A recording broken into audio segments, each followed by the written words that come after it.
As we know, Islam is the biggest blessing in our life. It's the biggest ni'mah in our life. And a lot of times it's a ni'mah, it's a blessing that we take for granted. We overlook it. And sometimes we don't value it. So hearing about the struggle of someone who traveled, for example, like some of the Sahaba, Salman al-Farisi, traveled around the world in search for the truth. Or in our day and time, some of the struggles that new Muslims have, it reminds us of that great blessing. It puts everything into perspective. So we ask Allah Azza wa Jalla to bless you all, to bless our speaker, to increase him in knowledge and guidance and wisdom. And may Allah Azza wa Jalla reward him for coming out and taking the time out to share the story. Without any further ado, inshallah, I'll pass the mic on to Brother Ali. Jazakallah khair. Thank you, first of all, for having me. Is it on? Yeah. Okay. So we begin in the name of Allah, the most merciful, the granter of mercy. All praise and all glory belong to Allah, the Lord of the worlds, and certainly Allah is deserving of the best thanks and the most beautiful praises. And we testify that no one is worthy of our worship, our devotion, our love, and our obedience except Allah alone, the true supreme King. And we testify that Prophet Muhammad sallallahu alaihi wasallam was in truth and without doubt his prophet, his servant, his messenger, and he was sent as a mercy to the worlds. And so, to proceed, today's talk is kind of about my story personally and the experiences that I've had. It's kind of meant to be a reminder, as Sheikh said, of the ups and downs that we all can relate to, not just converts and new Muslims and things like that, but it's a journey, the ups, the downs, the lefts, the rights, from the darkness of disbelief to the light of Islam. And so I plan to give you kind of the dirty secrets that come along with it, the lows, the highs, and the amazing journey that it is for people who accept Islam and kind of stick with it, and the things they experience. So the flyer said 30 years, but it's about 27 years. I accepted Islam when I was 16 years old, when I was in high school. And so I'm not the youngest convert that I know. I've met a young man who was here in Sacramento. He came to the masjid with his father at 14 years old, mashallah. And he accepted Islam with his father, who wasn't Muslim. His father, brought him in order to take his shahada. So there are those who come very young to the masajid. So, basically, my background, I was raised Christian. The standard Western definition of Christian. Meaning, and this was mainly by my mom. My mother, she raised me, quote, "You're a Christian, we're Christian, and we're going to go to Sunday school."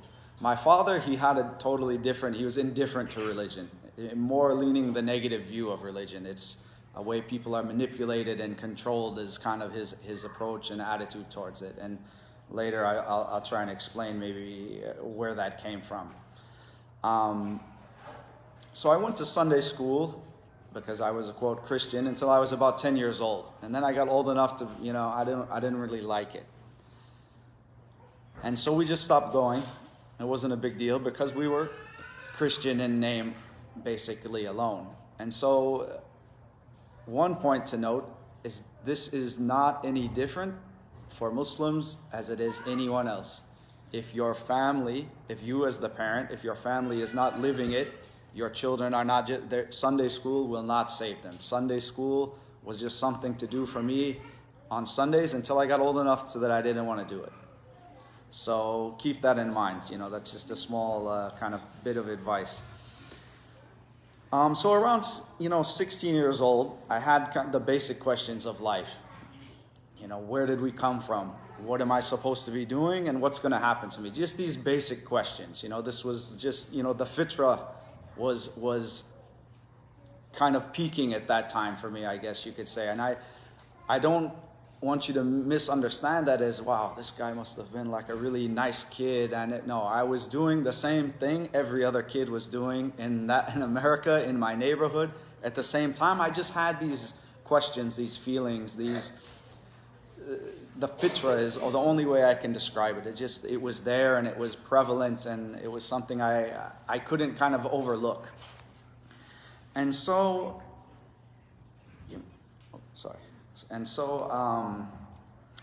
I decided, I'm going to read the Bible. I'm Christian after all, so let me read this Bible. And opened it up, page 1, Genesis. This is the first chapter of the Old Testament.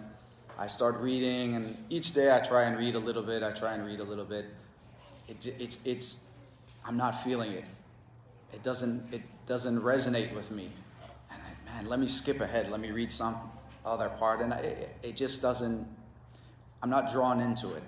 So I have an uncle who's a Lutheran priest, and he wrote a book about his journey and how he became a Lutheran priest. He was actually out here in California and got himself into some trouble and ended up in San Quentin prison. You guys probably know this, right? You guys are from California, you know it better than me.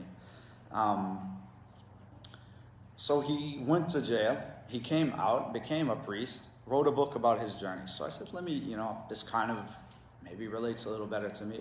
The same thing. I'm reading it. I don't quite get his attachment to it. And so I decided I'm going to look at all the religions that I know until I find the truth.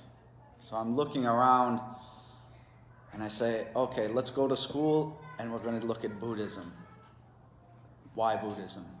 I like Kung Fu movies. It's that simple. And Kung Fu guys are Buddhists. That's my connection to it. It's simple. It's not anything deep. It's not anything reflective. I chose that first for that simple reason. I like Kung Fu movies. So I go and I go to something, maybe you young guys can get some history lessons, to something called a card catalog. Do any of you young guys know what a card catalog is? A card catalog is from ancient times before the internet and Google and computers. You went to the file cabinets and then there were little 3x5 note cards. And on there, it told you the location, the title, the chapter, all of this information. And you'd look things up by topics and stuff in this card catalog. You go find the book. So I do that in the Eastern religion section. So I look for something just on Buddhism. I have no idea what it's about. It just says Buddhism on the card. So I go, and the Eastern religion section, now I maybe forgot to mention, I'm from Madison, Wisconsin. This is like a small town about the size of Elk Grove now in the middle of Wisconsin. It's the capital. It has a nice university, and it's a nice place to grow up. But it's the Midwest. It's the middle of America. You don't have a lot of interaction with outside people in Madison unless you go to the campus. Then, you're going to have some international flavor. But for me, I was too young. I didn't get into, that part of the city or anything like that. So I go, our library, has one tall shelf and two shelves are the Eastern religions. So there's not much to choose from, but I see a book about Islam. And that's the one that catches my eye before I could find the Buddhism book. And so I knew two things about Islam: Saddam Hussein and the first Gulf War, and a street gang called the Vice Lords. I said, what are you talking about, street gangs? So in prison, a lot of guys get mixed up with this and that, and Islam is kind of a big thing in prison for whatever reason. And I'd heard these guys talking about these prayers in a group called the Moorish Science Temple. Now this is an old group from like kind of almost pre-Nation of Islam days and stuff like that, but they had some things they would say. They would talk about these prayers that they would say that, mention Allah, and they would talk about the Quran, but that's it. It's a street gang. It's not very, official or anything like that. And it really has nothing to do with Islam, so don't make that mistake. But I had heard about it because these guys were close to Chicago, and these guys would come up into our, neighborhoods and stuff like that. So these are the two things I know about Islam. So I take the book and I'm looking at it. It has a lot of pictures. And under each picture, it has, a little caption. This is a picture about this. It has one, the seal, and it's kind of nice. And it's the Muslim Brotherhood. And it says, in Islam, Muslims consider themselves brothers, regardless of their, ethnic background. Worldwide, they're all considered, brothers. So, no, that's interesting. I flip through a few more pages. I see a thing that says, all Muslims worship God directly. They don't pray to a priest or a shrine or something like this. And I thought to myself, this is kind of good. Like, Buddhists have this gold statue that they worship, this, this big Buddha guy. And honestly, like in my head, my 16-year-old mind, I'm like, man, this guy's big. Like they could make him buff at least, do something, like spice it up a little, make him, whatever. And so I thought this is like a step up. You don't have an intermediary. You don't have something in front of you you're worshiping, an idol. And so I like that. And so I'm flipping through the book, and they talk about Prophet Muhammad sallallahu alaihi wasallam, and so I'm like, let's check this book out first. So we'll move Islam to the front of the line. And so I take it home and I look, and I don't actually read it. And years later, I went back and looked at the book, and it was actually very negative against Islam. I just checked the pictures. Alhamdulillah, the pictures gave me enough information to point me in the right direction. So I'm looking at the book. I said, I need to find this Quran that they keep talking about and, read it for myself. Let's give it the litmus test for yourself. So I go downtown to the campus area. I go to 3 bookstores, and I strike out 3 times. The third one was my closest. They said, we have one that's on the shelf back there, but they have a book club going on right now, so I can't interrupt it to get it for you. And so alhamdulillah, that sent me on another direction to go to. You guys ever seen one of these, a phone book? And I had to manually look. Without Google, it was a struggle. And alhamdulillah, there was one masjid on the campus. And so I went to the masjid, I called the masjid, and turns out I learned this, afterwards. There's just a phone in the hallway. It's not a desk. It's not, mashallah, a nice organized masjid like you guys have. And a brother picks up the phone, and I said, I'm nervous. I'm interested to come and talk to someone about Islam. I don't know anything about it. Okay, that's good. Come on Friday, 1 o'clock. It's Jummah time. I have no idea. He just says, come on Friday, and he said, somebody will talk to you. So I'm assuming it's him. So I wait. I go on Friday. I get out. I walk, and I'm looking at the masjid, and everyone is coming out. And I'm like, wow, this is crazy. I've never seen people from this many places in one location. And so I kind of walk up, and I hear all these, the languages. Alhamdulillah, we're a blessed community that we have people from around the world here in the States. You guys from back home, you know what we're talking about. Everybody speaks the same language. You don't experience the cultural diversity like you do here in the States. So I'm nervous. I'm freaking out a little bit. And I'm looking. I'm looking for a guy, something official. Somebody in like a priest. He has to have some kind of uniform on. He has to be somebody. I don't see anybody. I'm too scared to say anything. And so I just left. I said, all right, this is too much. I don't even know who I should talk to. So I call the phone back. Coincidentally, the same guy's in the hallway, I guess. He answers, and he says, yeah, are you the guy I talked to last week? I'm like, yeah. And he's like, didn't you come Friday? I said, yeah, but I didn't find anybody. He said, okay, well, come on Friday again. I don't want to come on Friday. I'm nervous to come back. I said, can I talk to you beforehand? No, just come on Friday. Thanks. And that's the end of it. So I'm like, okay, I got to suck it up. I got to deal with this and come on Friday. So I go back next Friday, and I'm determined now. I want this Quran. And so, alhamdulillah, I walk up, and now there's 2 guys standing at the door, and they're just handing out a flyer. I said, these guys are official. They're handing out papers. They have to be official. Well, it turns out these are just 2, mashallah, very good brothers in the masjid, just doing some dawah, handing out some, reminders. So I go and I talk to them, and I say, hey, I'm new. I don't know anything about this religion, and I just want to talk to you guys, ask you some questions. And so they say, sure, come on in. And we go, the masjid had 2 floors, and so they take me up to the 2nd floor where it's quiet. And I just asked them, what is Islam? I'm like, I read this book, and it told me a couple things, and I thought I was there for about 15, 20 minutes. By the time we're done talking, by the time I realize it's 2 hours have gone by, and I have someone waiting for me to give me a ride back home. So I get super nervous. I'm like, oh my gosh, I gotta go, I'm sorry, And they're like, here, take our phone numbers. And so we exchange phone numbers on paper. And I go rushing back to my ride. I forget to ask about the Quran, but I leave with a really positive feeling. I can't tell you the details of the conversation. I can't tell you anything that we really discussed besides very basic things. but I had a very positive and a very good feeling when I left. And this is something that we have to keep in mind when people come from outside our masjid. They're not going to remember if you had the irrefutable, perfect answer to every question and you had 50 pamphlets and they're full color and glossy paper and it's amazing.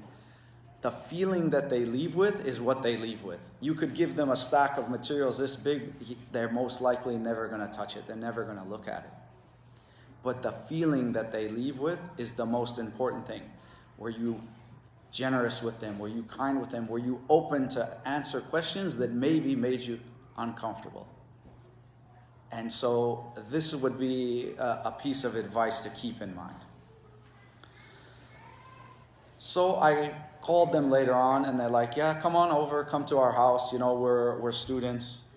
We're 4 guys, we're roommates in this apartment, and we can talk all you want. They said, we have a brother who's older than us, he knows a little bit more than us. So we go and we meet, and again, I don't remember the gist of the conversation. I just remember the positive and really kind and friendly way they behaved with me.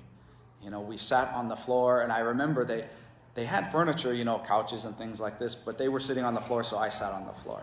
And I was sitting on my legs, on my knees. And time goes by, and they're kind of looking, waiting for me to move. And I'm just kind of focused on what we're talking about, so I don't move until they say, you know, you should stand up. And I haven't realized my legs are completely asleep. I can't even stand up because we've been talking for so long. So things like this are what I remember from that. They recognized my awkwardness and were polite and, very easygoing about it. And they didn't want to make me feel uncomfortable. So we're talking, they're offering me food and things like this. This is a very new experience. You know, Muslims are, mashallah, hospitable people. This is, alhamdulillah, one of the things we've held on to very tightly, is that we're generous with guests and we're kind and easygoing with guests. And I'm really amazed because, like I said, I'm 16 years old. These guys are, graduate students, master's, PhD level students, and, 10 years older than me minimum. Maybe even 15, a couple of them. And so we're talking, and I have this hesitation. My father's side comes in. That, I'm waiting for something weird to be said. Because I'm like, this is too easy. Believing in one God, believing in a prophet, believing in the hereafter. I'm getting answers that are simple and easy to understand. And for a person coming from a Christian background, one, you're trying to wrap your mind around Trinity, which makes, you know what that is. You can't wrap your mind around something like that. And from a background where certain questions are not supposed to be answered, supposed to be asked, let alone people having, answers for them. So to be very frank with someone about religion and get very frank answers back, this is refreshing. This is a very positive and inspiring thing for me. And so I say, okay, now it's time. They're not giving me anything weird. They're not giving me an excuse to leave, so I have to find the excuse. So I ask, did aliens build the pyramids? And these guys looked at me like, man, we messed up letting this guy into our house. We should have kept him outside. They were dumbfounded, are you serious? Of all the things you're asking, now you get to this? Because I'm thinking, okay, I'm going to get the weird answer. Yeah, aliens built the pyramids, and thank you, I can leave now and move on to, the next religion. And so, no, the children of Israel built the pyramids. This was something, built by Pharaoh, giving me another reasonable answer. And so I'm like, okay, well, that didn't work. Another unusual question. That I get a reasonable answer back.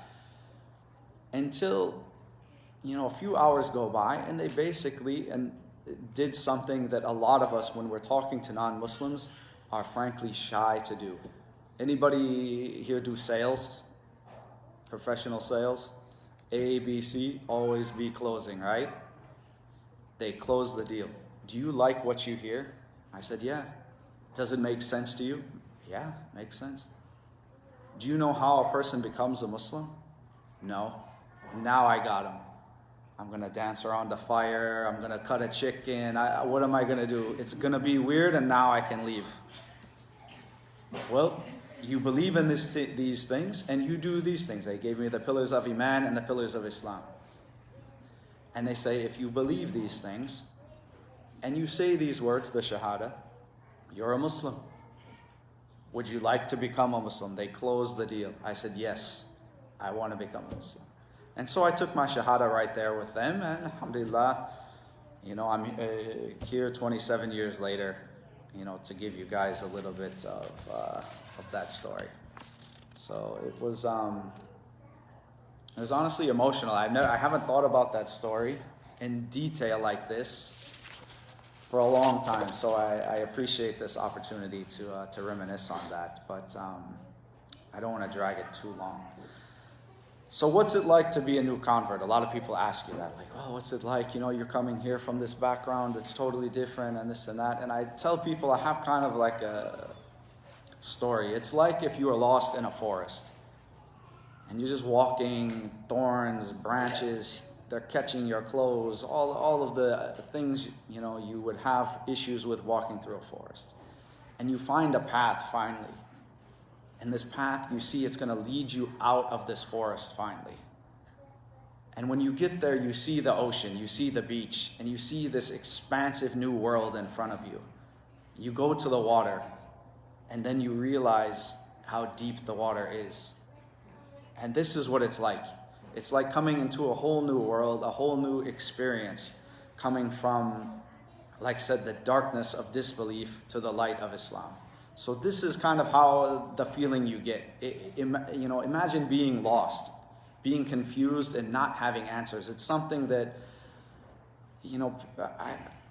it's hard to appreciate unless you've been in that situation, unless you've been kind of on the outside, one of those moments of low faith where your iman isn't quite what it was. And then, you catch that lecture, you catch that verse that you read, and subhanAllah, it reawakens you, it recharges you. This is, that feeling. So what can the community do? I'll give you the answers of how the community can help new Muslims. And so it starts kind of with an organized effort. There has to be a group of people, in my opinion, this is just my opinion, so take it for what it's worth, who are familiar with English speakers, the YouTube pages, the books, that are written by Muslims in the West for Western Muslims. You have to start there, because when I first came to the masjid, there wasn't a lot. You had Jamal Zarabozo, Sheikh Jamal, just getting started in his dawah. You had Yasser Qadi, still a student of knowledge overseas. Yasser Berjas wasn't here in the States yet. You have these people that are known now in here in the United States as like the pillars of dawah. But they weren't there. So for me, coming to Islam now, it would make sense that, there's a group of people who are familiar with these things. Because everybody, they read the deen in their own language typically, right? You read Urdu, you read Urdu books. Or you speak Urdu, you read, in Urdu. Whatever. So having people familiar with those things and people who are willing to take you under their wing. Alhamdulillah, I was blessed to come into a masjid that was a small, very close-knit community. You're talking Jummah, 100, 125 people, maybe. That's a big Jummah for us. But the core group, the people who were there, you could go on a Friday and you find 30, 40 people out of that 100 in the masjid. So it was, a strong group there. And of that group, alhamdulillah, we had a lot of Saudi students. And I'm talking about Saudi students of back then. These guys were all PhD students. They got, their grant from the government to come here to finish their PhD. So these guys were all older, families, kids. They formed the bulk of the group. And the students who were over here at that time, mashallah, a lot of them had ijazah in hadith, ijazah in Quran. This is a different era. You go there now, you see a different type of people there now. But this group, mashallah, they were from, like you could say, the old ways. Their wives had ijazahs. Their wives had, a lot of recognition or a lot of effort they put into the deen. And so the masjid had, you would say the average person in the masjid had quite a bit of knowledge. A lot of these guys from that older generation, from the Gulf region and stuff, they could come from their public school education and really have a job as an imam at that time in the West. Because, the deen was taken very seriously for that generation of people. And so they took me under the wing, and this was another thing that unfortunately we don't see a lot of new Muslims getting this treatment. I was a peer. I wasn't a new shiny toy. I wasn't something, to give a lot of hugs to and Assalamu alaikum, good luck, we hope we see you again soon. But I was kept as a peer and treated as such. And so this was something that is, one, the benefit of a small community, and two, it was a reflection of the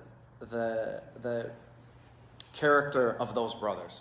Is that a lot of people, and unfortunately, and this is kind of one of those dirty truths about the new people in the masjid, a lot of times, especially the African American converts, they don't get that treatment. And this is an ugly, ugly truth that we have to deal with. They get, oh brother, Bilal was the muadhin of the Prophet and he was black just like you. Okay, thank you. Like, we're not going to be friends with this. They look at this guy differently. And so this is unfortunately something we have to work on as a community. But this group that the masjid needs to kind of think about has to be willing to do that. And it's a very difficult emotional position to put yourself in, working with new Muslims. Because unfortunately, as we know, they come and they go. And it's a painful thing when a person that you become friends with, you build a bond with, because nothing builds bonds like learning the deen together. Nothing at all you'll ever do builds those kind of bonds. And then to see them kind of slip for whatever reason, they get pulled back away. It's a very difficult situation. And a lot of people don't want to put themselves in that situation. And so that's why they kind of shy away from the new guys. They shy away. And it's something that I think a group of dedicated people could help with. This is something, I think these people could do. And take them under their wing, like something similar to as I had mentioned. So Muslims go through a lot of phases. There's the new Muslim phase, and they come in and they're burning hot. You guys know what we're talking about. I'm going to learn Arabic this month. I'm going to memorize the Quran next month. Bukhari and Muslim the month after that. By 6 months from now, that's it. I'm going to know everything about the deen. And they come in and they're ready to just bite off everything. But the thing is no one can maintain that. And this is kind of one of those things where people burn hot and then they burn out. So having new Muslims in your masjid, you have to temper that. You have to slow them down. You have to help them pump the brakes and focus on things that are really going to be of benefit to them. One brother that I remember, so intent on just immersing himself. He's not going to wear Western clothes. He wants to wear like a shirt and pants. MashaAllah, Pakistani brother gives him an outfit. He's big. This guy's taller than me. He's thicker than me. He's a big boy. The sleeve is about to here on him. The chest is ready to pop open because it's so tight. He wears it to the masjid every single time he comes to pray. He's so happy just to integrate and feel like I'm one of you guys. So this is how hot people burn. I mean, you come in and he looks ridiculous. He knows he looks ridiculous. But he wants it so bad. He wants to feel like a part of it so bad, he doesn't care. He's like, I have a long shirt on. It's better than wearing, my pants. That's his mindset. So this is how people come in, man. They're really burning hot. They go through this phase, and then they enter in, at the kind of the same time, the imitation phase. You don't really know anything. You're standing in the prayer. You don't know how to pray yet. You don't know what to say. So you're in this imitation phase. And this is crucial because who you're imitating is going to play a big role on your development from that point forward. It's kind of like if you have a teacher. If your first teacher is really strong and really knows what they're doing, that foundation you build, it carries over from class to class to class. If your teacher's weak, you struggle. and maybe even you get pointed in the wrong direction. And this is, this initial phase, and this group of Muslims that can kind of look over them. That's something they can do. They can help them navigate that initial phase, that imitation phase. Then they start to understand things. They start to get a few books. They start to kind of understand a little more detail. And then eventually, inshallah, they integrate into the community. They're regular, they're learning things. But along the lines, in my experience, myself and almost everyone I know, there's the first big challenge. Something seems to happen. Shaitan, subhanAllah, you're like his favorite target now because you're a new Muslim. You've gone 180 degrees from the way he had you going, and now you got a big target on your back. And so something happens financially, family, personally, something happens. And a lot of times, this is another moment where these new people, they start to drift because they didn't get the help that they needed at that moment. For whatever reason it was, like I said, everybody has a different moment, but it always seems to be there's a big moment that they need help with. So then there comes personal change. Accepting Islam does not heal the trauma of your past.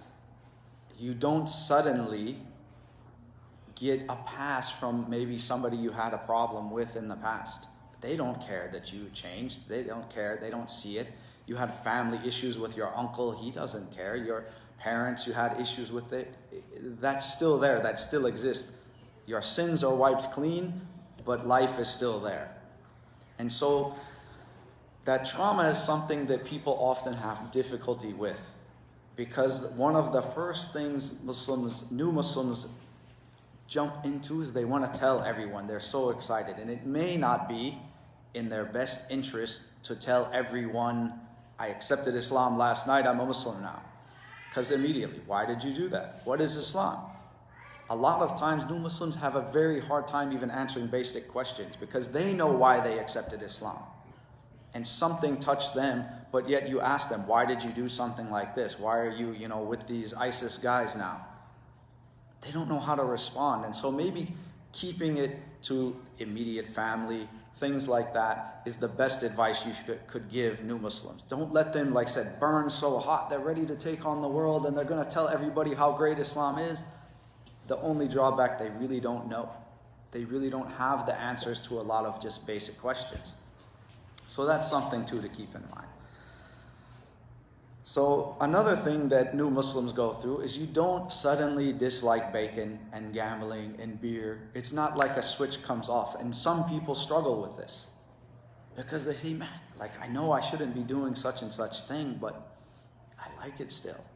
A switch didn't flip when they said the Shahada.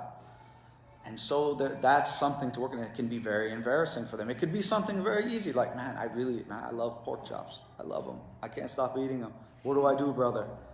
This is a real thing that you can experience with a new Muslim, and you have to be ready to, help them with.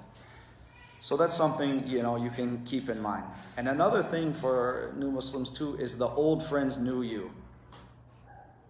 You haven't really made a lot of new friends. You haven't entered into the community fully. And you still have the same people calling you. Hey, bro, remember when we went out to that concert? That same guy's coming back next weekend. Let's go. And there's that tug now. The masjid, I call it like 1 foot on the street, 1 foot in the masjid. And it's like back and forth. And sometimes it's very difficult for people to cut that off, to get both feet in the masjid. And so that's something that this group of people have to be willing to do is, hey, you have to be there socially for this guy.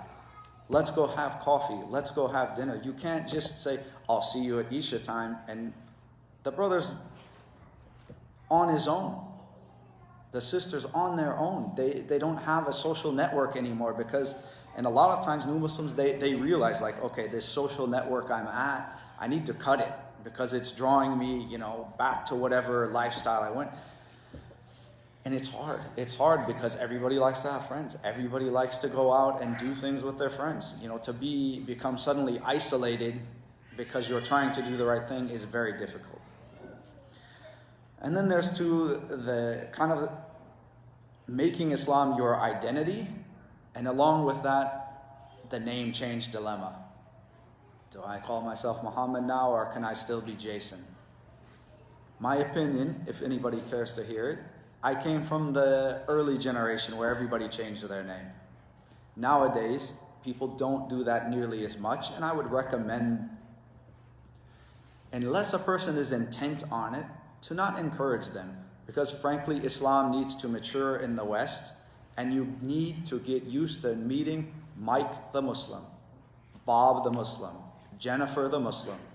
You need to get these names are permissible. There's nothing wrong with these names, and Islam is here in the West, inshallah, to stay forever.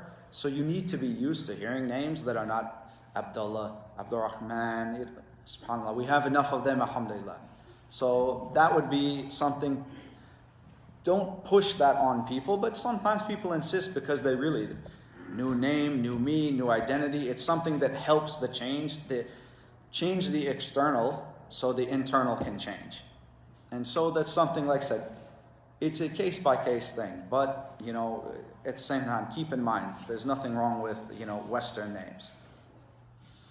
And then there's, the probably one of the biggest challenges, what if I have a boyfriend? What if I have a girlfriend? And they're going to come to you and they're going to ask you, is this okay? Do Muslims have girlfriends? Do Muslims have boyfriends? Brother, you have to be careful in how you answer that. People like to give the quick answer. It's haram. You can't do this. Maybe they live together. Maybe they've been together for 5 years. Maybe they've talked about getting married. And you're going to tell them it's haram. Move out tomorrow, brother. You're going to go to hell if you die like this. You have to be reasonable and realistic with these people. They're in situations, maybe the brother can't afford to live on his own. The sister can't afford to move out. She has nowhere else to go. He has no place. He's going to move back home with his parents. It doesn't work like that. So you have to be reasonable and cautious in how you advise people on these life-changing decisions. So that's something. And the next one, marriage. A lot of new Muslims, they get this idea, man, I need to get married.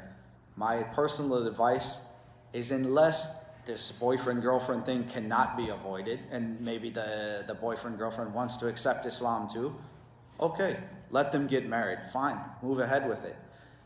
But otherwise, let the person come to understand who they are turning into. You can't jump into a marriage, especially with the cultural ramifications of it. A lot of times converts marry people from, maybe their first generation Americans here. There's still all that cultural baggage that he has no idea, she has no idea what to expect, especially for the girl. You guys understand. Sometimes it's expected in certain cultures that the new daughter-in-law, is a de facto servant of the in-laws. A woman from the West does not understand this, and frankly, it's not even part of Islam for that type of relationship to exist between the in-laws and the daughter-in-law. So suddenly she's in this situation now, and she's like, man, what the heck's wrong with these people? Their deen says this, and they treat me like that. What's going on? I don't want any part of it. I'm out. And you push this poor woman away, this poor brother away, because you put them in this situation. Yeah, brother, get married. Let them take it easy. Let them find out who they are and what their place is in the deen before you start to encourage this. So this is another thing. This comes along, in this. And then it comes to knowledge. A hard point. This is a personal experience. The brothers that I met in the masjid that day and who taught me for the first 2-3 years of my Islam, they didn't know everything. And they did the best they could. MashaAllah, righteous brothers. Allah subhanahu wa ta'ala bless them and their families. I never saw them miss any sunnah prayers. I never saw them not doing optional fasting. Not fasting as best they could during Ramadan. MashaAllah, righteous brothers. But the things I learned from them were not 100% correct in some cases. They did the best they could. So Allah subhanahu wa ta'ala reward them from that. But it was very, very difficult when the truth, when the strongest opinion came to me, to leave what I learned, because these people are de facto playing the role of the Prophet ﷺ to you. They are teaching you the deen. And subhanAllah, imagine now, you feel like you're turning your back on that person because you're leaving what they taught you. So when these people come to the masjid, and subhanAllah, a story. Here's is an amazing story of conversion. This is a brother from the UK. He's in Hyde Park. In Hyde Park, they go and they use drugs. He's smoking marijuana with a guy in the park. The thing that starts the conversation, he rolls his differently than he rolls mine. Or, you get what I'm saying. He rolls his papers differently. Where are you from, brother? You roll your papers differently. Oh, I'm from Morocco. Oh, that's cool. Let's smoke together and talk. That's how he found out about Islam. Imagine. And the brother was telling his story and people criticized that guy. Astaghfirullah, how could... And the brother got upset. He said, how can you criticize that person who brought me to Islam, and on the day of judgment we'll find a carbon copy of everything I do in his deeds. So you never know how a person came to Islam, but that guy is definitely not the one you want to learn your religion from, right? The guy in the park using drugs. So it's a delicate situation, but you've seen it. A guy comes to the masjid through a Muslim who you haven't seen in months, years. Maybe he's a guy that only comes once in Ramadan and that's it. So helping that person to understand in the most gentle way possible, because it really is a delicate situation, because you want to bring them both, honestly, to the masjid. But the person that they learned Islam from is not their best teacher in all cases. So that's something that you have to deal with. And for new Muslims coming to the masjid, everyone is a scholar. Every single one of the people they run into has to be a scholar. They were born Muslim. They've been practicing Islam their whole lives. They've studied the deen. We all know what's the reality. We're all laymen.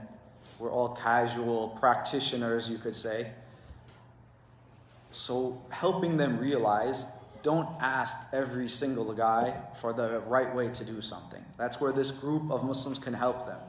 Because they know now, oh, okay, I know that, these 3-4 guys are the guys I'm going to go to when I have questions. Not just the guy I prayed next to at Isha, and maybe that's the first time he's been to the masjid in a long time himself.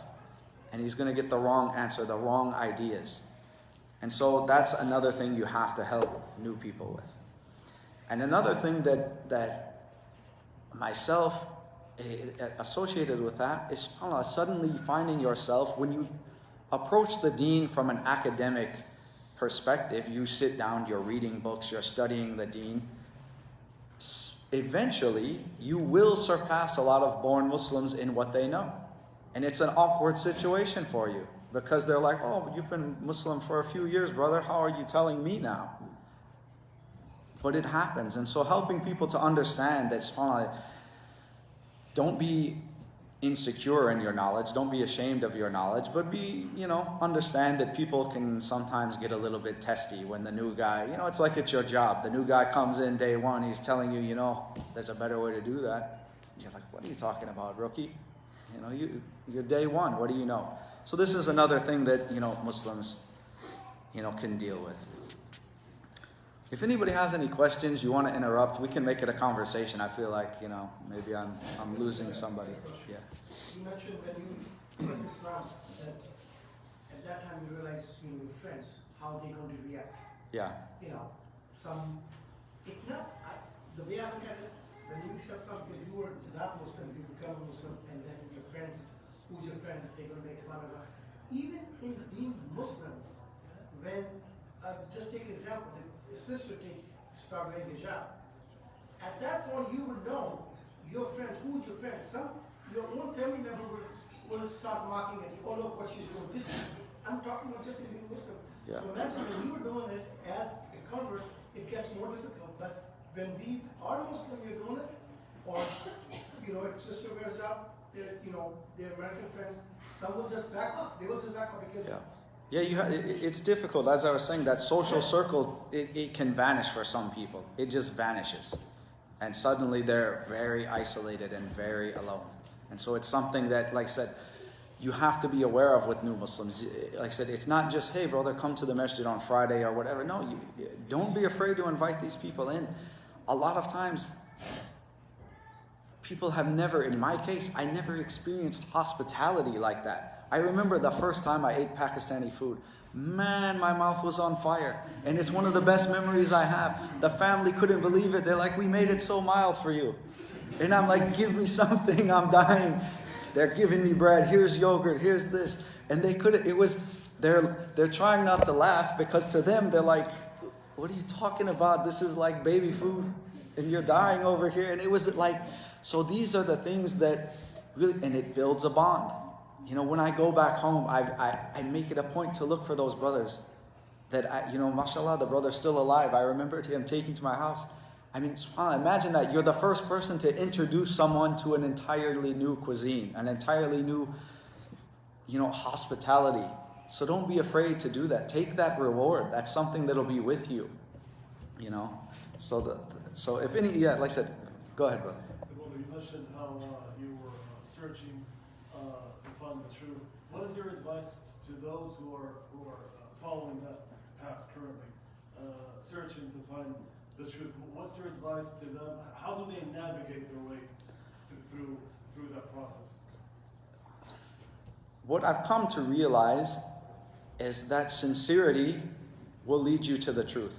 Allah subhanahu wa ta'ala will not leave a person seeking guidance in misguidance. Just the same way a person avoiding the truth, Allah subhanahu wa ta'ala will leave them lost. It's what they desire in their heart, and so Allah subhanahu wa ta'ala gives them what they want. And so a person, if they are sincere, they're going to find the truth. And the brother told me, one of these brothers, I asked him, I said, isn't that strange that, I came looking for something else and then I found Islam? And he said, brother, you don't need to smell garbage to know that a rose smells beautiful. You don't need to look through all of that other stuff. But at the same time, this is where you yourself as a Muslim, me myself as a Muslim, needs to be able to answer comparative religion questions. You have to have a basic understanding, especially of Christianity. Because this person's going to come and you can point out a very good question. You can ask someone that I have shocked people and I enjoy watching their faces. Did Jesus get a haircut? I guarantee you, most people have never thought of that in their life. Yeah, I think he got a haircut. Okay, what was on the ground after the haircut? Was it God on the ground? These pieces of hair, if he's God in the flesh? You ask them simple things like that. Provoke their mind. Allah subhanahu wa ta'ala gives us so many examples in the Quran of how to approach people, how to provoke people with rhetorical questions and things like that. So ask things like that, and it's a very polite thing. Allah subhanahu wa ta'ala says that, and they both ate food. What happens when you eat food, brother? The inevitable trip. This is a very polite way to spark the mind. And this applies to all of these other religions, because they all have these odd concepts of God. God is a man, but God is in the heavens, and He's the Spirit at the same. So you have to be you yourself aware of the answers and aware of these kind of thought-provoking questions. So when a person comes to you and they really don't know, sometimes you really meet people and they're just lost and they're just looking for any answer. To those people that are lost, Those people that are seeking the truth, that are searching for the truth. Give them the Quran. Give them the Quran. I've had so many people. One brother told me the first time I read the Quran, he said, I wanted to eat it. I wanted to take the pages and eat them. I loved it so much. Another brother told me, he said he read Surah Al-Baqarah. This is the book wherein there is no doubt. That verse sparked him. What are you talking? Who says there's a book and there's no doubt in the contents of it? He felt challenged. So now he's going to read more. Allah subhanahu wa ta'ala, He has created us and He knows the way to speak to us. My opinion is you give a person the Quran and you try your best to answer their questions. And the way you do that is to be familiar with the Quran yourself. to be familiar with the deen yourself, because people will come to you. It's not like people are lost in new ways. The Quraysh weren't lost in a way that's different than nowadays. The people are lost in the same ways. The human, from Adam until us, we're exactly the same. The human being hasn't changed. Our world has changed. Our circumstances have changed. But that fitrah is the exact same fitrah. And so the desire to be on the truth is the same. So answer their questions as best you can.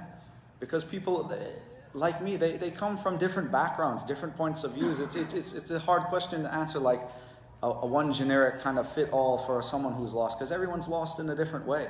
Some person, he comes because of some horrible trauma that happened in his life. Another person came because maybe something amazing happened to him and he feels that this is God blessing him in his life. It's not that people come from the West with no concepts of God or no concept of being blessed by God or things like that, or punishment, or no concepts of the hereafter.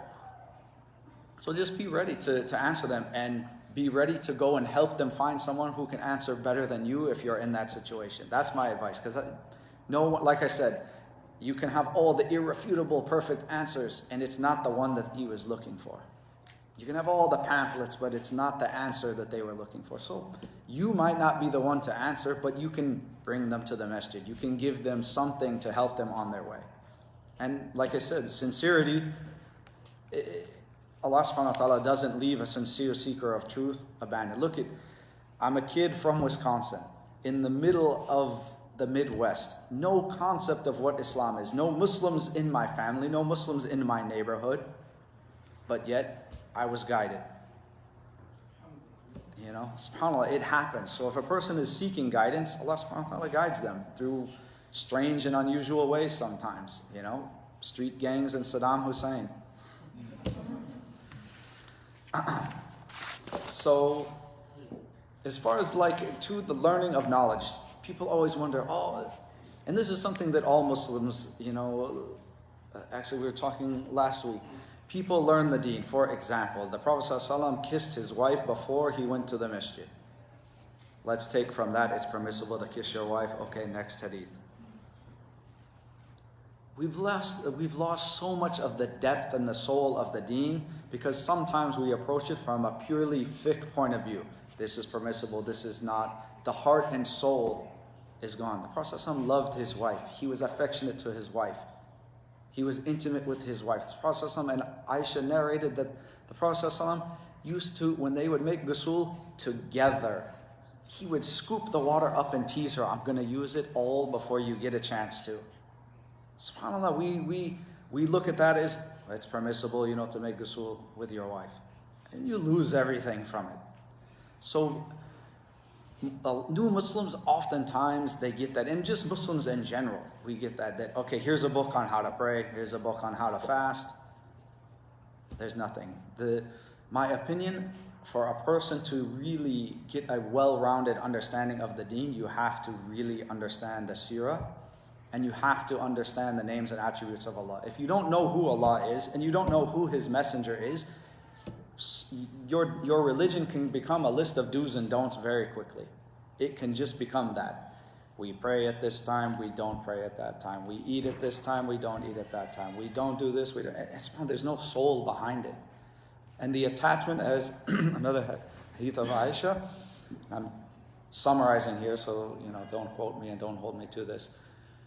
She said that in the early stages of Islam, the do's and don'ts, Allah subhanahu wa ta'ala didn't reveal the do's and don'ts, but He attached the hearts of people to the hereafter. And after their hearts were attached to the hereafter, then the halal and the haram came down. So you can't overload a person with do this, don't do that, do this. I'll tell you one of the most dangerous things.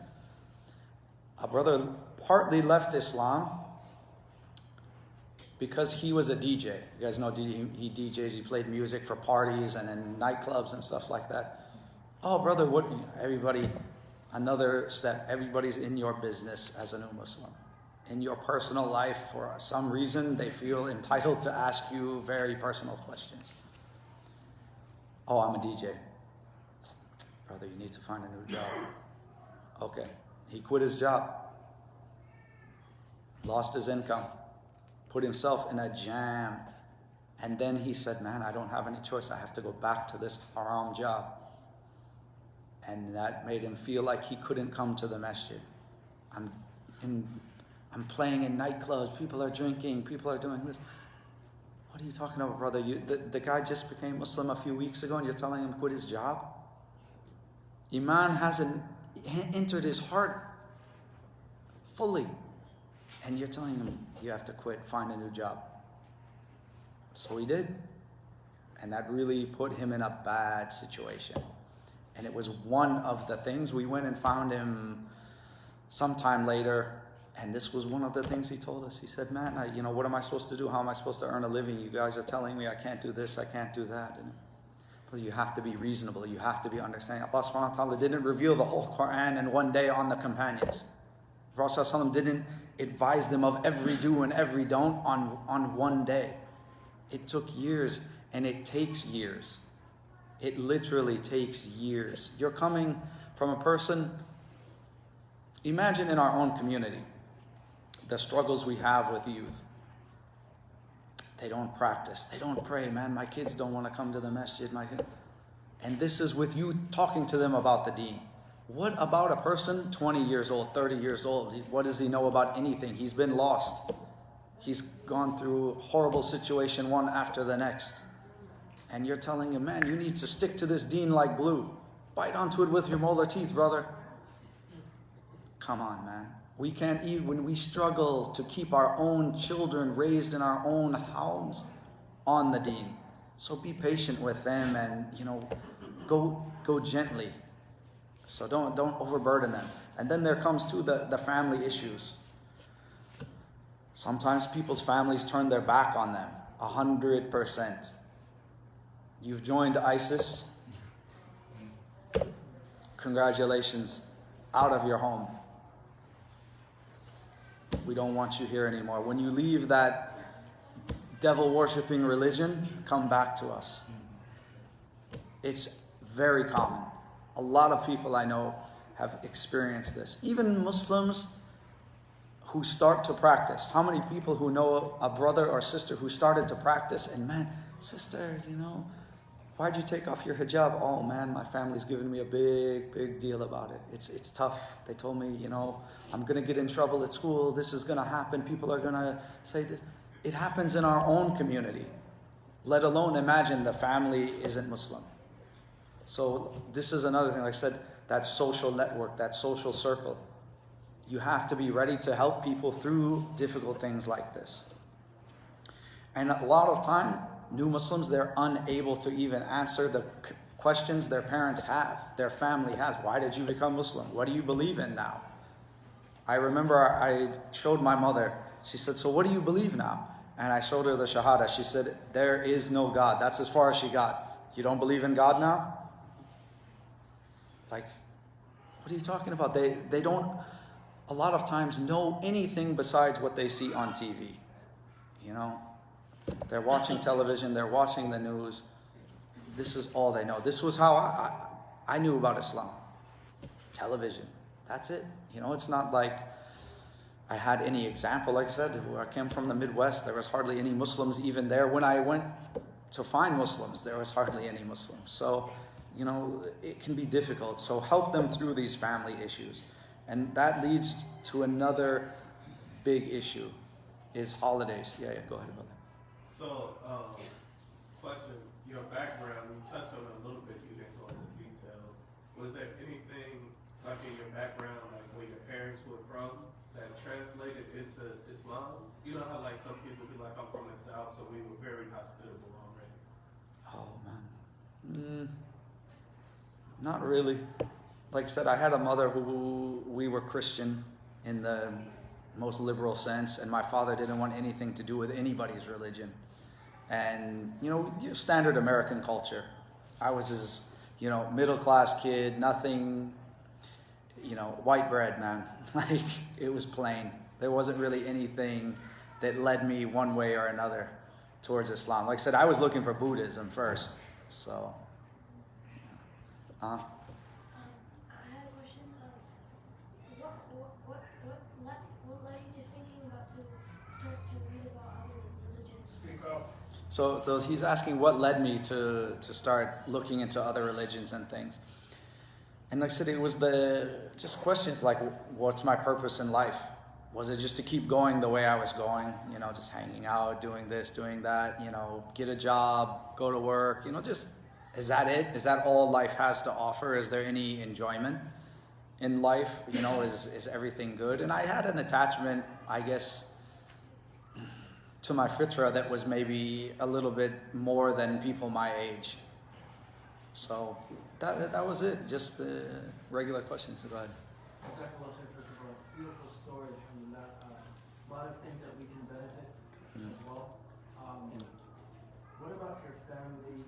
I don't know if you touched upon it. I don't know if it's too personal, but now your family today, parents, brothers, sisters, cousins.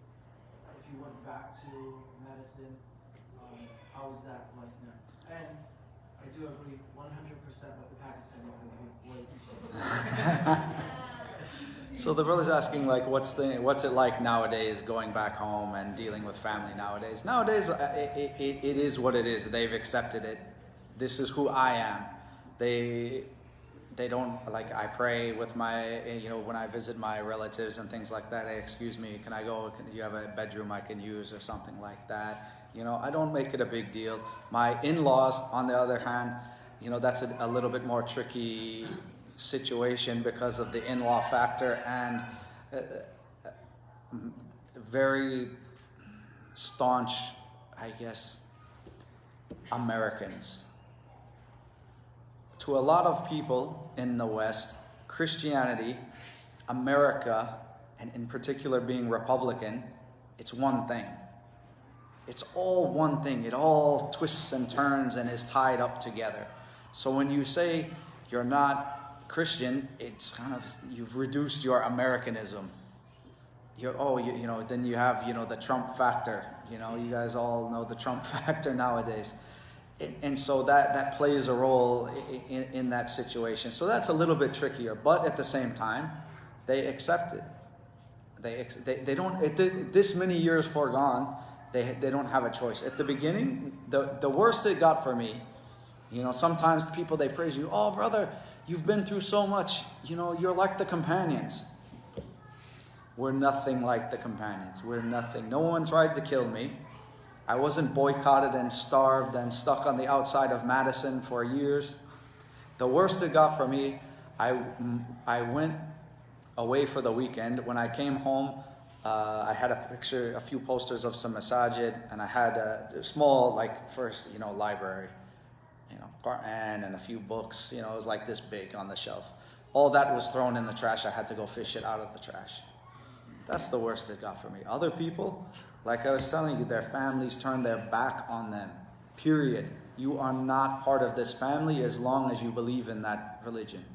Goodbye. And they cut them off. So, you know, everybody's role is, or everybody's experience is different from the next. You know, alhamdulillah, I had it pretty easy. You know, my parents thought it was like a fad. They kind of backed off. They're like, oh, he's just, you know, it's better this than him into drugs, right? So, yes, brother, go ahead. I have one question. You say that in the Prophet every salah go before in the white forehead, the kiss and go for it, salah in the sunnah? I didn't understand your question. Prophet want to go mosque pray and before in the Prophet wife in the forehead and kiss and go salah is the sunnah? Yes, he did this. Oh, is it the sunnah? In the general sense, yes, you could say because he did it, it is the sunnah. Now is the sunnah gone. Why is the sunnah gone now? Brothers, you have some explaining to do. I just see somebody laughing. Oh, this old man kissed wife. You revived that sunnah, Brother Muhammad. MashaAllah. We'll follow your lead, inshallah. Okay, go ahead, young man. Yeah, we can just open it. I had a few more points. You know, I didn't want to, I'll come back to your question in just 1 second. I feel like maybe I gave a lot of negative points of when you enter the masjid in the community. I'll give you some of the most amazing points. Inshallah, in a couple weeks, alhamdulillah, I'm going to go with Umrah with you guys here in Stockton. And I am so deeply looking forward to meeting back up with my Muslim parents. An older uncle and auntie who took care of us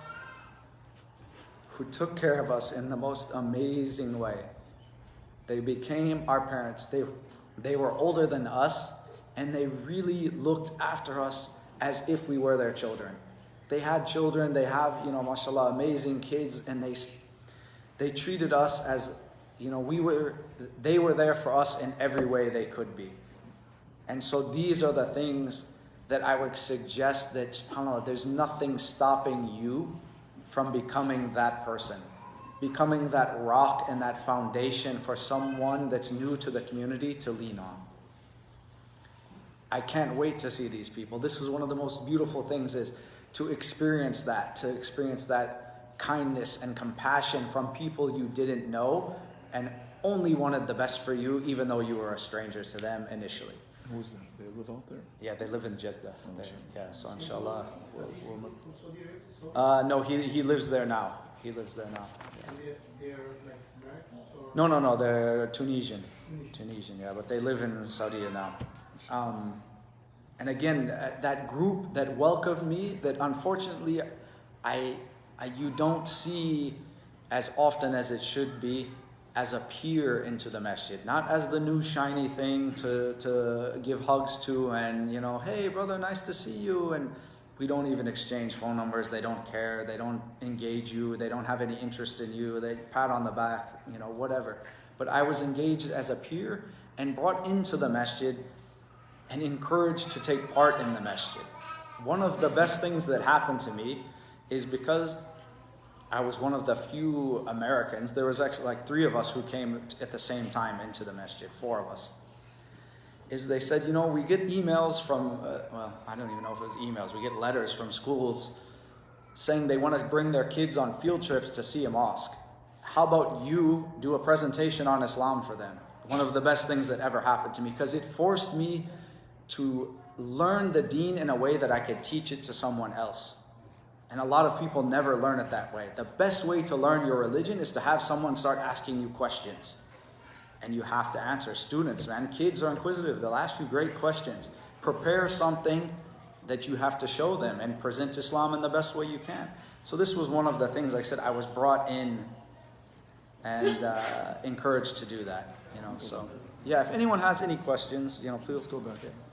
Yeah. What was your family's reaction when you accepted Islam? Oh, it was pretty intense at first. It was pretty intense. So here I'll give you the background of from what I understand is the reason why my father looked at religion so bad. He was in the military and he decided he wanted to go to a Bible study. So he wasn't really a Christian per se, but that's like a lot of people, that's what we are. Let me go and find out about it. So he goes and he asked the priest some questions. You could say they were controversial questions. Again, it doesn't take much to have something be kind of controversial in Christianity, because there's some things that it's for them very difficult to answer. So he asked some of these tough questions in a group. The session ended. They joined hands, they all stood together and prayed. My father, not being part of the group, sitting outside with some other people sitting, in the chairs. My father's name was Dwayne. Let us all pray that Dwayne goes to hell for the questions he's asked us tonight. This is his experience with religion. So imagine he grows up, this happened to him when he was like 18, 19 years old. So he grows up with this concept. Religion, it's a tool to manipulate and a tool to control people. Why would you waste your time with this? I remember his exact words. Where did you get this stuff from? I know you didn't get it from me. So it was very confusing for my father. He's just, this doesn't make sense. We're not a religious family. Why are you interested in all this stuff? So this is kind of the view. My mom, she was more scared. I had to call my uncle, the priest, talk to him. He was going to talk some sense into me. I was very close to being sent to live with him for the summer. because he had to, like, you know, get me out of this cult I was joining. That's what they kind of saw it as a cult. But like I said, because of my age, it helped, I think, in their just not being too pushy with it. Because I was at that age, you know, teenage years, the harder you push one way, the harder I'm going in the other way. And so they kind of left it at that. And so they thought, oh, I'll give it a, you know, a couple weeks, he'll be, you know, back to whatever. So this was my experience. It was pretty easy. Pretty easy. Go ahead, brother. How has Islam impacted you? How has Islam impacted you when you face trials and tribulations? And how does this compare to before you accepted Islam? Now, alhamdulillah, you have Allah subhanahu wa ta'ala to rely on, and you have guidance, proper, clear guidance on how to approach trials and tribulations with patience and a correct form of patience. You know, this is the blessings of Islam. SubhanAllah, they're too many to enumerate, right? The blessings, if you wanted to, you couldn't. So, facing trials and things now, you have a clear path on how to do it. You know, it's like walking into a room. If the lights are on, you have no problems navigating it. You know, you may find something on the floor you need to step over, you need to step around, something you have to climb over, and it's hard. It's not always easy. It's not like converts or something have some kind of enlightened state that other Muslims don't have. We you know, you and I are the same. We struggle in the same ways, you know. Faith increases and faith decreases. And so we all do our best to stay, you know, firm to that faith and adhere to it as best as we can. Anyone else? Yeah, any sisters? Sorry, I'm kind of over here. Or I don't have if anybody wants to write a question or anything, that's basically all I brought to talk about. I know it's kind of long-winded. It's been like an hour. But that's kind of my experience in a nutshell, and my advice, you know, is don't be afraid to be that person, and don't be afraid to teach. I mean, imagine if you taught someone, you know, just Qul huwallahu ahad, especially at the beginning, man, that's all they're going to pray with. Qul huwallahu ahad, Qul huwallahu, every prayer, every rak'ah, and that's all carbon copied onto you. And now imagine you teach them something profound, something deep, something that changes their life. Don't be afraid to go out and seek that reward. Even if it is for a selfish reason, as seeking that reward for yourself. SubhanAllah, be there for those new people. And, you know, and SubhanAllah, you know, I guess another point that I would come to is especially for the sisters. They deal with an extra level. You say, oh, you know, brother, you have to grow your beard. No big deal, man. No big deal. It's not a big deal, especially nowadays. That's the style, right? But sisters have to, you know, be patient and encouraging, and they know better than any of us know. And I honestly don't think a man can even wrap their mind around what it's like to wear hijab. You can wear a thobe, you can have your beard down to the floor. It's not the same thing. And so, especially when it comes to that for the sisters, you know, they have to be there in support for that sister, and really, the types of questions my wife got and things like that were unbelievable. You know, go ahead. Oh, sorry, that was, yeah. They were unbelievable, you know. Oh, you have to walk behind him now? You have to do, because you put that on your head, you have to be behind him everywhere you go. And, you know, just wild stuff people say. And, you know, one of the things that amazes me, you know, if you're with your wife, she has niqab or something like that, people talk to you and ask you about her, and she's standing right next to you. I remember back home, it's in the winter, we're at the cash register, it's a woman cashier. Oh, she sees my wife in the niqab. Oh, that's probably pretty good for the winter. It probably keeps her face warm. As if she's like not alive or not even next to us or something. And I said, I don't know, you have to ask her. I don't wear it, you know. So this is you know, they deal with this, subhanAllah, like a dehumanization almost sometimes. And so, you know, for the community, they have to be, you know, the sisters have to be there. And they know this better than, you know, I'm not telling them anything they don't know, I guess. And on that note, I would like to thank Mani for helping me get here tonight and helping me for 27 years to stay on my deen and giving me a beautiful home and beautiful children to come to home to. So thank you for that, Mani.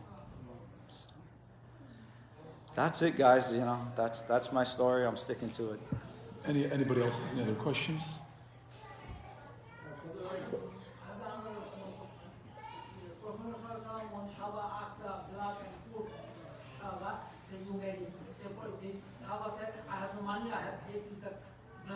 Nobody like me, and I have no money. I don't pay the Moharana. Moharana is money. Prophet Sallallahu you 7 times don't show it, and your Moharana done, your wife is halal. Is it right? You don't have money for a mother. The situation where somebody, you know, Prophet Sallallahu wants to get married 7 but times don't doesn't have show money it, for your wife is halal. No pay the Moharana. You trying to get married again, Brother Muhammad? Yeah, teaching Quran, is that the question? Teaching Quran for marriage? No, the 7 times don't show it, citation the don't show it, and your wife is halal. No pay the Moharana. You know, so if you have you decide the Quran and then No Quran, don't show it. don't show it. What is that? Don't show it.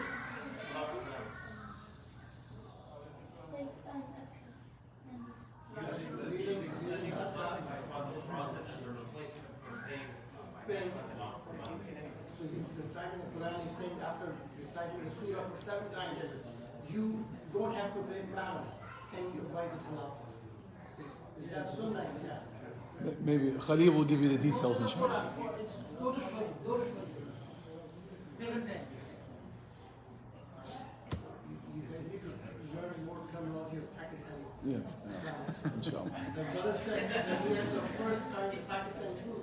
Brother Ali, I'll tell you what, the first time when you gave experience that you were sweating in this masjid, that I cooked the food, chef overhead, they were like sweating. Brother, this is too spicy. Now when they have Mediterranean food, they say, well, this is too blended. Yeah. But they're used to of eating spicy Yeah, food. count me in that camp also. If it's not spicy, it's not for me. They say, oh, this is too blended. They should have some kind of kick in it. Yeah. Brother Omar. if you think samosas can bring more conversation up. I definitely would agree with that position. I would agree with that 100%. One quick question. What has the da'wah been like to friends and family, you know, back home? Has there been room and, you know... Yeah, have you they slide seen it that in change? where you can. One of the best things that honestly I would say, and I saw, you know, everybody knows who Khabib is, you know, the champion, UFC fighter Khabib. He had a really good post. He said, non-Muslims, they don't read the Quran, they don't read hadith, they read you. So be a good ambassador. And this for me, like, I really feel like, especially with your family, because, you know, if your situation is like mine, where your in-laws are kind of like standoffish when it comes, like, we can't talk about religion and stuff like that. So the best thing you can do is just be nice, go out, exemplify the character of the Prophet ﷺ in your own life. And that's it. That's the best, honestly, in any circumstance, at work, at school, wherever you are. Because this speaks louder than anything. You can give lip service to the deen all day and people see you carrying on like, man, like, they don't have any problem with looking at you, man, that guy's a hypocrite. They'll label you a hypocrite in their mind very quickly. Like, he says this, but he does that. We have one question over here from the sister side. I actually have two questions. So, as a convert and wanting to raise your children as Muslim, how do you like find a balance and try to guide your children the way you want to, but you know, you still don't want them to be disconnected from your family. So how do you bring that together? You know, they see one way of life and then you're trying to show them completely different. So just the question, the balance between culture and background and family and your new found deen and way of life. And raising children in that. So, well, you can ask them, they're sitting over there.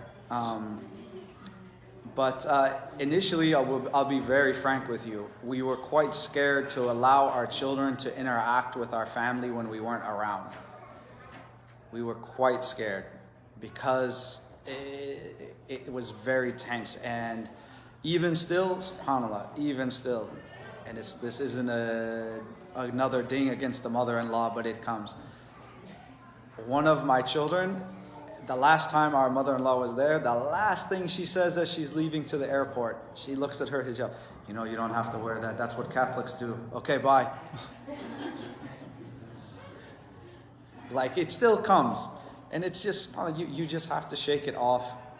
Leave it at that. You can't let things like that, affect your relationship, because it's almost in a way I feel like that's what they want. It's like they try to provoke you sometimes or something like that. But at the beginning we were very scared and very hesitant, and it put a bit of a wedge in between us and our family. And looking back on it now, I would have done things differently with regard to that. But it is what it is. Like a lot of people experience this kind of thinking. They say, man, if I let my kids go with the non-Muslim relatives, they're going to be confused. I don't get the feeling at any point my children were confused in their identity, that we're Muslim and they're not, and it's okay. To us, it was a bigger deal than I think it was to them. That's how I feel. Maybe they have a different view of it, but I really felt like the fear and the anxiety and the hesitation was from us. And the kids were completely comfortable. They know who they are. They knew who they were then, even at a young age. And it really wasn't a problem. But that being said, some people's in-laws, some people's family, they don't let up. They don't let up, and they're unable to have that kind of relationship with their grandchildren or relatives and things like that. So each case is different, and you just kind of navigate that, as you go. You do your best to explain to people, like, look, and it always comes up. This is maybe my last point. The holidays, Christmas, Thanksgiving, all of this. For some families, it's a devout religious celebration, and it makes it very difficult for, you as their child or something to go and participate in it. And other people, it's just a time we get together and we shop till we drop, and that's all it means to us. And so it's less difficult for them. Other people, it's a family gathering. And when you don't go to these things, you're driving a wedge in between yourself and your family. And, the scholars have kind of answered this in the way that it's case-by-case basis, but participate as little as you can to maintain your family ties, basically. Go and keep those bonds together. And don't isolate yourself from your family in a way that's going to make them reject you, reject the deen altogether. What kind of religion separates people from their family? This is what the Quraysh used to say to the Sahaba. They used to attack them for this. You come with this new religion that divides a household. So don't put yourself in that position. And do your best to just, like I said, just be a good example, be tolerant. Be reassuring to them that you're not part of ISIS. You're not going to do anything, extreme. That's probably your religion teaches you all the goodness and all the best characteristics that they aspire to see you have. That's one of the things that is really is just talk to them. The characteristics that the Prophet ﷺ has called us to, and the moral standard supersedes anything else that they have. So when you explain that to them and tell them, this is what I'm attaining to be. This is kind of your best kind of bridge, to working with them. And that leads me to my last kind of point is Eid. For converts, do your best, guys, ladies. Take one of these new people with you to your family. Alhamdulillah, when we moved out here, where we were back home, we didn't have any issue. Eid was great. We were all together in the masjid. We went to houses. When we came out here, it was very harsh and very difficult initially, but alhamdulillah, we have a very, very good family that has invited us to their home for every single Eid almost since we've been out here, and brought us in like we're their relatives. We attend Eid with them, with all of their relatives. Do the same with these new people. Eid can be extraordinarily lonely for converts. You don't have your family. You don't have your friends. What do you have, man? You come to the masjid, you're here 45 minutes, and then poof, everybody disappears. Bring these people, let them see and experience Eid how your culture does it. I learned what Eid is. You know, people, they give money to the kids. The kids came out. The first time I saw this, I was like, what's going on? Convoy of kids come. And they walk in and they're all hands out. $5, $10 bill. Dude, these kids leave with more money than I had in my pocket. I said, man, this is awesome. This is great. Like, this is amazing. Like, let people see that and appreciate that and take part in that, especially on Eid. Yeah. So my second question was, what advice would you give to someone who is like living at home and with their family who wants to practice and like stay grounded in their religion, but not that their family isn't completely against them, but they're not 100% with them in everything, and it makes it feel like sometimes that's even harder because like Yeah. you have this 1 foot in with your family and 1 foot out, so that person doesn't know where to stand, and they're trying, to stay, grounded, but their family might be pulling them back when it's really hard for them. So maybe just some insight or advice on your part. There was a younger brother back home who was in a situation like that, and I remember him telling us, he said, my family is so against me practicing the deen that I have to pray in my closet in my bedroom. And so I look at that now, years later, and I think, what's wrong with that? If that's what it takes to bring you and keep you close with your family, then you have to do it. You don't have to put your deen in someone's face, right? You can practice your religion without putting it down their throat. If, for example, they're SubhanAllah, it's amazing, you would find people that are discouraging a person from praying. Fine, pray in your bedroom, close the door. I'm gonna go in my room now. I'll see you in a little bit. Pray in your room. But you don't have to necessarily shove it down their throat that you're practicing, because in some ways it could be very painful for them because you're reminding them of their shortcomings. And so, practice in the least, at least kind of in your face way, if that's what it takes. There's nothing wrong with that. How many of the companions hid their Islam for years? Until SubhanAllah, the conquest of Mecca, the Quraysh didn't know that there was Muslims still in Mecca. And so there's nothing wrong with that and doing your best. For example, that I remember a sister kind of in a similar situation. She would go to the no hijab, no jilbab, nothing. It was in her bag. She goes to the car in the garage. Okay, I'm leaving now. Puts it all on real quick, leaves really quickly. When she gets home, pulls in the garage, close the door, take it all off.